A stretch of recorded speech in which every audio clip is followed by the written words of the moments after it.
So this is my 99 Saab 93, and it was running okay, and then all of a sudden threw the code P0705 for a neutral safety switch. And this will apply for many different models and makes. Before you start replacing your switch, which is always sits on a transmission itself. So here's the switch itself, and it is connected to a shifter cable. Now, before you check, go and change your sensor, or check in your wiring and stuff, you want to check the your cable itself. Something you want to check first, this is a bracket, to make sure those bolts that are holding the bracket into place are not loose. You want to check that the cable itself sits in the bracket very nicely, it's not loose. I had a Toyota Insight that has the same problem, and the owner changed the sensor. That didn't help any at all, and after we did a visual inspection, sure enough, the shifting cable was out of the bracket itself. It was loose. And then something else you want to check also, you want to check the end of the shifting cable itself, and make sure that it has a bushing, and you can see the bushing in this cable is gone, and this is the part that actually fits on a shifter. And so now I have a this Dorman kit that has a couple different bushings inside, and I have to see which one is going to. I think it's going to be one of these clear ones, and I'm gonna pop it in and put it back on the sensor, on the switch. And here's the.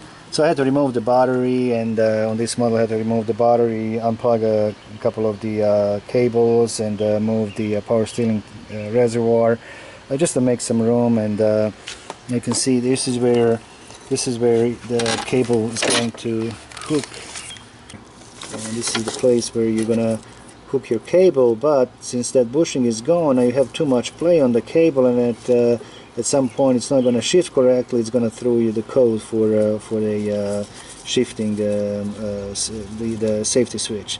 So again, I'm going to get the new bushing, and this should take care of it. Well, sometimes it's good to read instructions, and this I was thinking I can just use, pop it in with the fingers, but it's not going to work. So what you're going to do, you have to use a 14mm socket, put it on the back of the end of this cable, and then use a C-clamp. I'm going to put some rags underneath so I don't keep losing my parts. Alright, so let's see.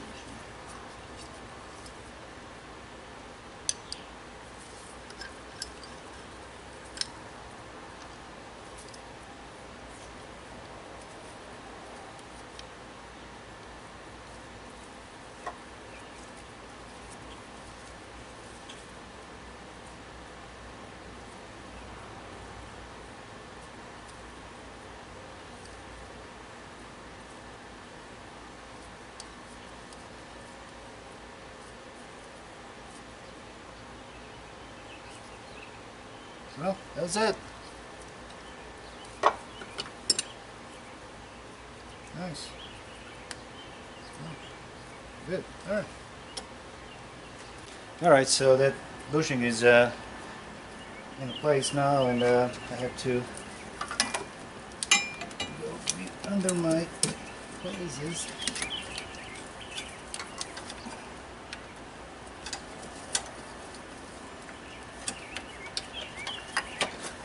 We're gonna put in the brackets. I'm gonna do later. I wanna hook up the cable first. See if I can get this in. Nice, sweet. All right, that's good. Put the bolts back in from my bracket. This was actually pretty easy.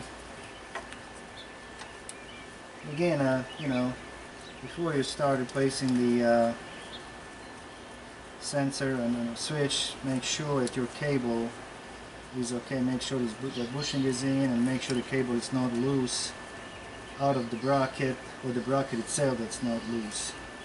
And I should take care of it.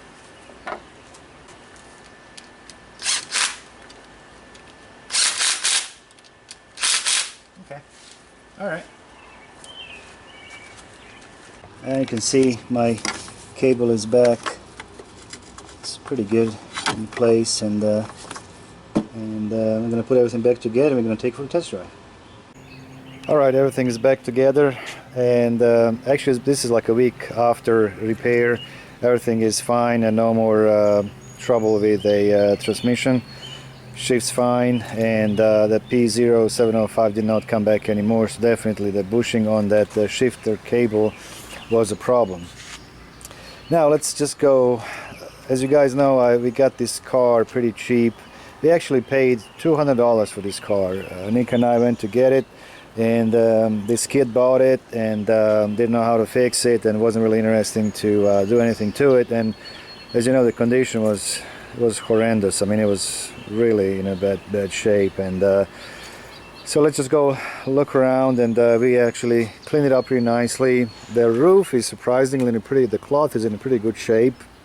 Unfortunately, as any other Saab this year, the roof will not, you have to manually open a roof, which I didn't really mess around with. I'm not interested too much in it, but that's what's, the roof is not, it's not opening. Now there's a dent here. Now what we did also, as I said, everything is cleaned, and we put all new brakes and rotors, front and rear. The brake pad is still a little bit spongy. I'm thinking even to replace a brake booster. Kind of feels goofy a little bit. It's braking, but it should be better than that. Then we changed the oil, we changed the brakes and rotors, and we also flushed the complete braking system, put new brake fluid in it. We had flushed also power steering fluid, and we replaced this hose here that was leaking. So we got that done, and of course everything's nice and clean. It was really dirty and nasty and everything. So the couple issues with the cable, the positive cable, I got my crimper, so I got that taken care of. This is all good. The other day I had a problem; it would not crank. Ended up being actually a loose cable on the starter itself. It seems like somebody replaced the starter before, so it's pretty new. And we cleaned up the throttle body, cleaned up the idle air control valve, vacuum hoses were replaced. I'm gonna also get I ordered a new crankshaft position sensor, because I have a little leak of oil, which I knew was gonna happen because that sensor was not pushed all the way in, and it's kind of a little distorted, so it's not sealing right on the block, so it leaked a little bit of oil. So we're gonna take care of that next week. Transmission fluid looks okay. It does have a ABS light on, and I've checked. Here's my problem with this car. I'm sorry. I can't find a scan tool that can talk to this thing. I mean, I can only have a generic OBD2, because my Varus would not touch Saab. My Autel has a Saab but doesn't have 9.3, that has a 9.5 for this year. And then my OTC Genesis, it has 9.3 option, and I get in it and all I get is just a generic again. It will not communicate with any modules in a car. So I have a ABS light on, and it's a hard code, it's as soon as you turn the key on, the light is on, it stays on the dash. Now I did unplug the connector of the ABS module, and I checked all of my sensors. None of them are open or shorted, so that's not the case. I checked all the powers and grounds to the module itself. Everything's fine there as well. At this point I can only assume I have a better module, because I can't pull any codes out of it. So I might do that sometimes in the future. They're on $100 used, but I don't know. So that's maybe I don't even know if I want to keep the car or not, but we'll see. Now, again, we really washed the engine bay. It was just horrendous, the condition of it. And now it needs new tires. These are so far they're okay. And we have a little dent on the driver door as well. Now we did clean up the interior, and the driver's seat, as you know guys, it's all tore up. We sutured the best we could, and then we put these covers on it. They are much better than you know, what it was before, so it's okay. Car runs good. I can easily go to 60 miles an hour. Now the radio is not working well either, because it's just I'm not sure if the speakers are a problem on the radio. I have to look into it. I'm not sure, but the sound is not good at all. And the rear seats are in a pretty good condition, and the roof doesn't leak. There's a one single couple tears here and here, nothing really major, but for the 20-year-old car that has not been maintained, at least for the last 4 or 5 years, you know, we kind of got it back into life. So all the windows are working, and so the lights are working, everything is okay in that perspective. It needs a new exhaust. I did actually cut a part of the exhaust and put a flex pipe just to kind of stop some of the bigger leaks. Now the air conditioning leaks as well at the evaporator, and we have a lot of when I move the car, the water from the condensation, when it stays on the ground, it's pretty green. So I have a lot of, you know, but it has a leak, and I refilled the system, and I actually put a stop leak in it, and it's been I don't know, a couple of weeks now, and it still blows cold. I'm not a big fan of putting a stop leak, but that's something that's 20 years old. Who cares? I mean, if it lost this summer, I'm good with it. So now the evaporator is actually not as big as a deal as in some other cars. You don't have to tear the whole dash. You just take the blower fan out, and you know, this part of the car, and you can actually get to it from the side and pull it out. So that's not that big of a deal, and they're not that expensive either. So again, if I decide to keep this car, that's going to be a project at some point. Of course, it needs new struts and all that. So, and again, there's nothing really that I can't handle it. So that's, you know, there's a little one rusty spot underneath the driver's seat, and so other than that, it's a cute little car. You know, handles pretty good, and I like it. So let's go ahead and there's this little oil leak there. You can see the little spot there. It's not that much, but there's actually one hose that actually, I think from the cooler, the oil cooler has some kind of hose, and it leaks there. Of course, the hood will not stay open, so we got this prop, and it needs a new air filter, and it does have a quite large leak actually at the throttle body itself on the shaft. There's not much I can do about that. It is what it is. It'll stay like that. Now the gas mileage is not the best, but other than that, it's turbo works fine, so that's fine. And let's take it for a test drive. Okay, and here's the key. Its ignition is right between the seats. Got the key on, and the dash is actually pretty nice. I like the dash. And it says the test brake lights.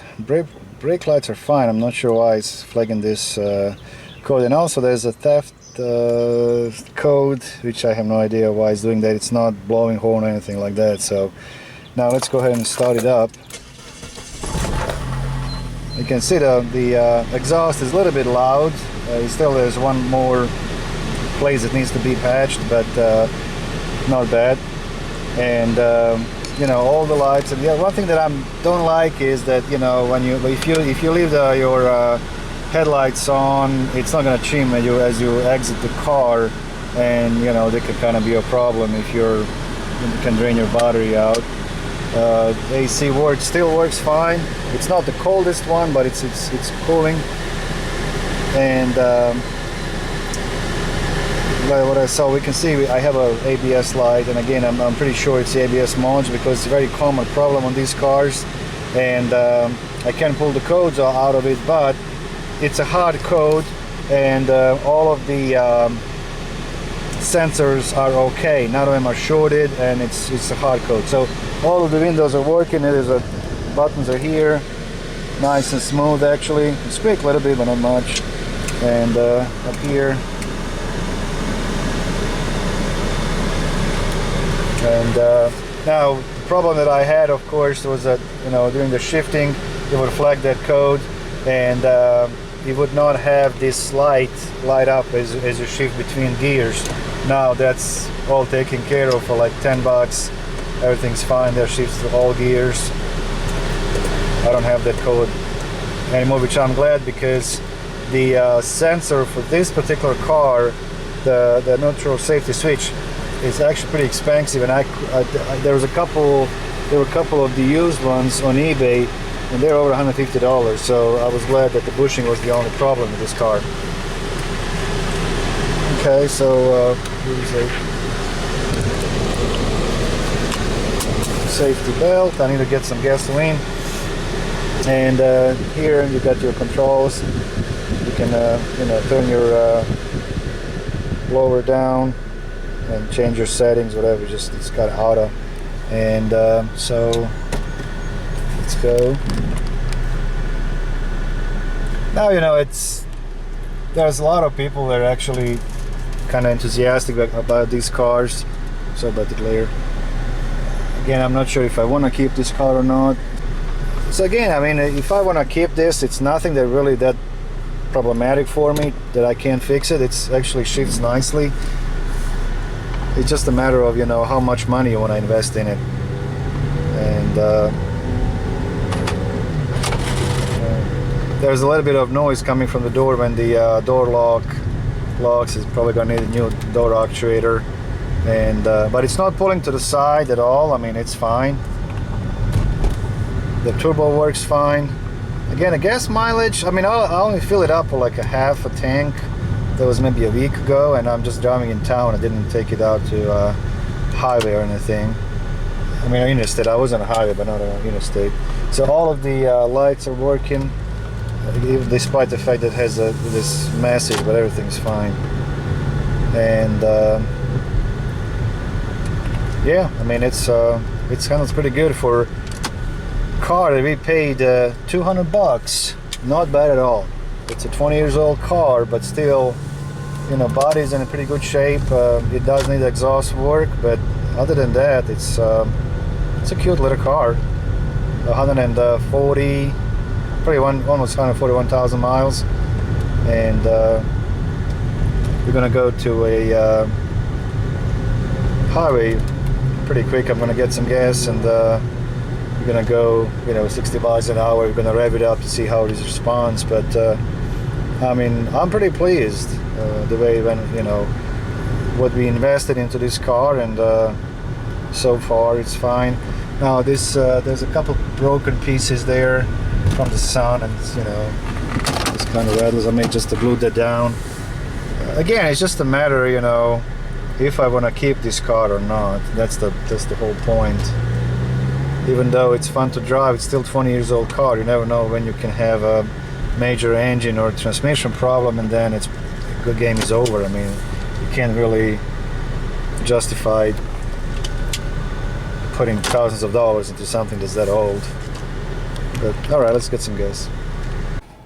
All right, I filled it up 6 gallons, so there should be, see, quite about half.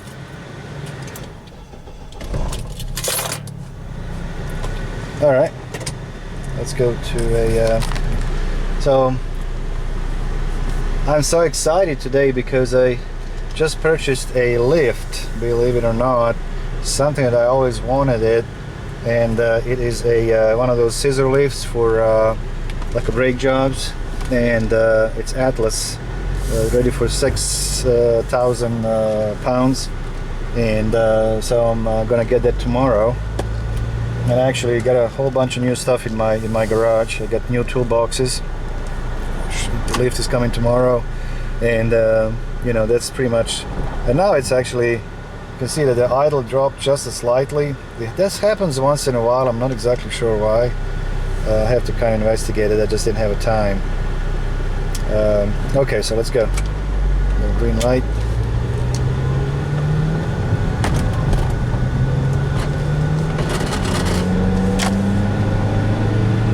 Okay. Now this one has a sport version as well. So we're at the 60 miles an hour. I'm not sure how long did it take to get to this speed, but now this one actually has sport. Press the button. You can see now it's going to shift different, and so it's at the 60 miles an hour, and it handles pretty well.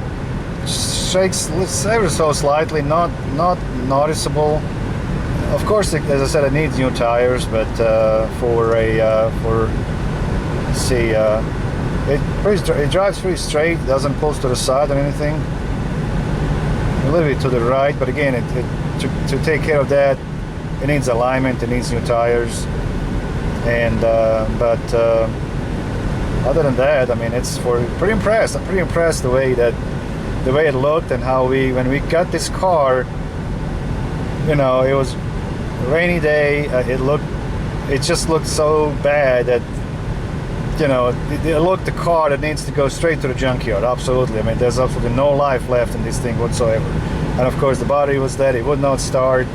There was an issue with that crankshaft position sensor that was not pulled all the way in, and the signal was low. So I got the video on that, and I'm going to leave the link in the description to that. But I am really impressed for for how old it is, and actually it's pretty high tech for the year. It has all these modules, and it's the way they used to, that the roof would open, and that it was actually pretty nice. But of course it doesn't work, but that's okay. I don't care really. And this mirror, actually, this automatic doesn't work either. But let's see now. 1, 2, 3, 4, 5, 6, 7, 8, 9, 10, 11, 12, 13, 14, 15 seconds. Amazing, unbelievable. 15 seconds from 0 to 60. Temperature is good. I mean, really, it's not all the monitors are done. Not yet. I'm not sure why. It should be done by now. The catalytic converters are not done, and I'm pretty sure it's gonna, because my cats are, the catalytic converters, they're shut, and but I don't know. I mean, 15 seconds, in a sport mode, for up to 60 miles an hour, that's not bad at all. And see, I mean, it's pretty, it's cool. All right, let's go around and do one more time to see how fast we can get to this speed.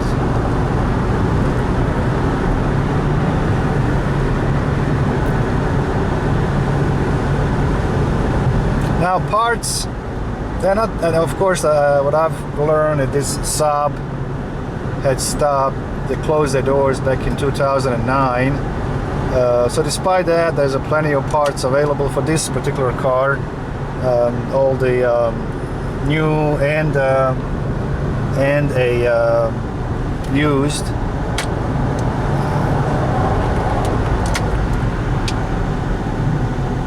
So I mean, I can, I went to AutoZone looking for a crankshaft position sensor. It was like $100 and something. Of course, I didn't go for that, but all right, here we go.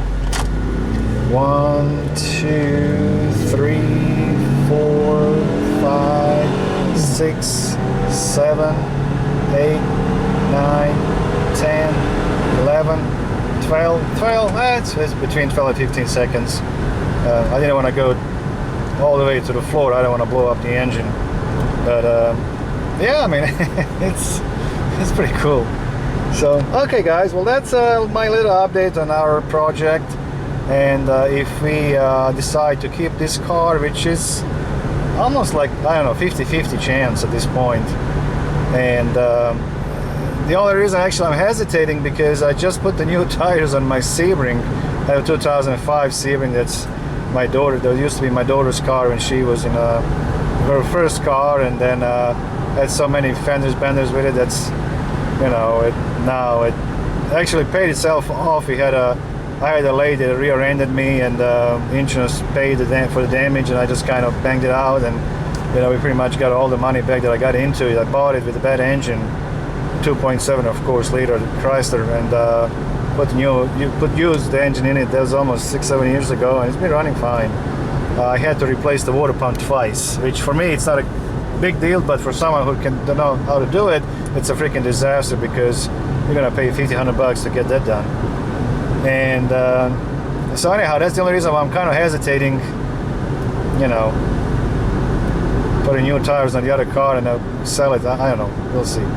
But anyhow, so that's it, and I hope you guys enjoyed this little update on our Saab. And of course, if you have that code P0750, is that yes, 705 or 750, always check your shifting cable, make sure that it's secure in the bracket, that the bracket is not loose, and check the bushing on your shifter cable, and that could be very easily your problem. As you can see, car runs fine, absolutely no codes whatsoever.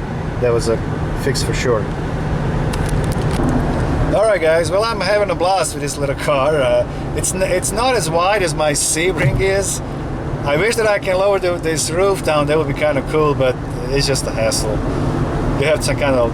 I actually watched the Ivan and his friend who has the same car.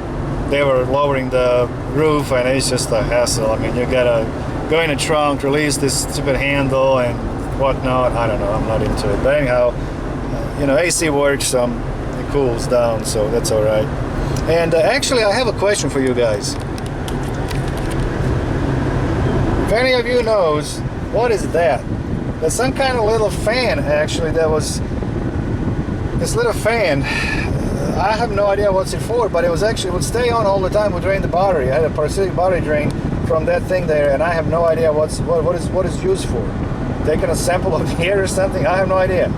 But I just, you know, disconnected it, and it's, you know, it would drain my battery. It would kill the battery actually after 3 or 4 hours.